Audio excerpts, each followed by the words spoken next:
I'm Emily, and I'll be teaching you how to use must and have to express obligations, recommendations, and necessities. Let's start with how to use must. Must is a modal verb, which means that it always takes the same form and is accompanied by the base form of the verb. Must can be used firstly in order to express a necessity or requirement. For example, we could say, students must pass the exam in order to graduate. So, passing the exam is a requirement to graduate, therefore students must pass the exam in order to graduate. In another example, we could say, dogs must be leashed at all times. It is a requirement that dogs be leashed at all times. Another way of saying this is simply to actually use have to. So, you could also say, dogs have to be leashed at all times, or students have to pass the exam. In this use, must and have to are very similar. In a different use of must, we could use it for a strong recommendation or order. For example, someone could say, you must eat more fruit. This is a strong recommendation. Or you could say, you must stay calm. This is close to an order. You must stay calm. In these types of situations, you could also use should. So we could say, you should stay calm, or you should eat more fruit.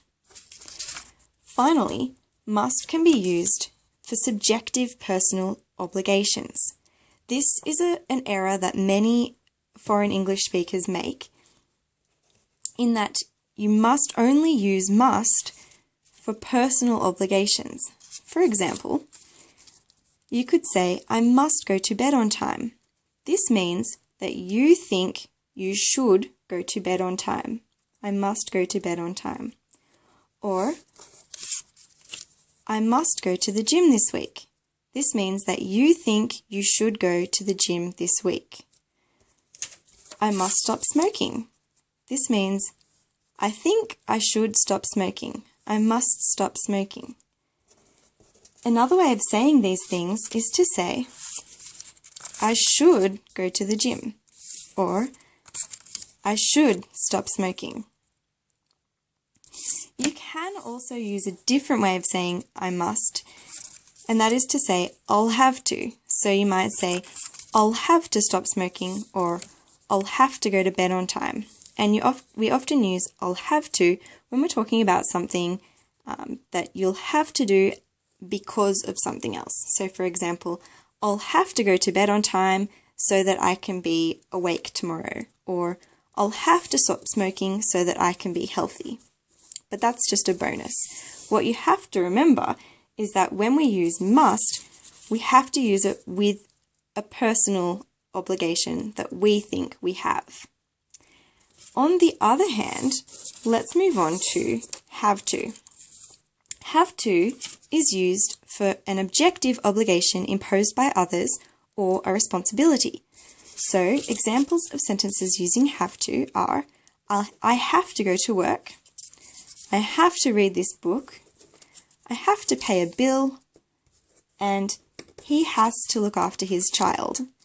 In each of these sentences, the obligation is objective, and if you say I have to, it means you think everyone else would agree with you that you have to go to work, or you have to read this book, or you have to pay a bill, or he has to look after his child.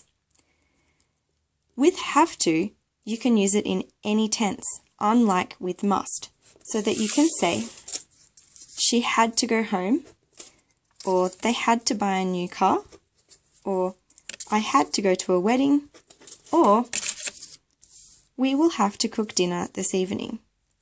So have to is much more flexible than must, and you can use it in any tense.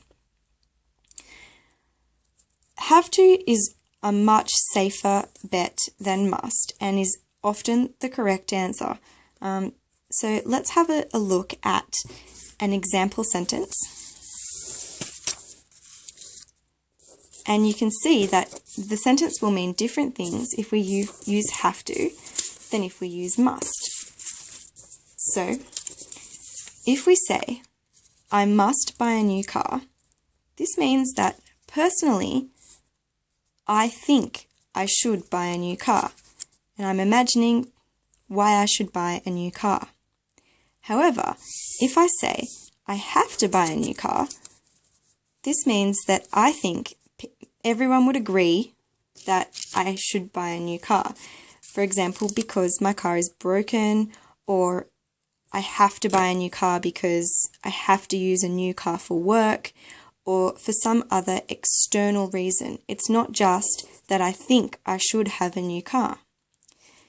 Final example, if you said, I have to get a haircut, this means I have to get a haircut and I think everyone would agree that my hair needs a haircut. If you say, I must get a haircut, it means you think you need a haircut, but other people might not necessarily agree. I hope you've learned how to use must and have, and I welcome any feedback, comments, or questions. Thanks for listening.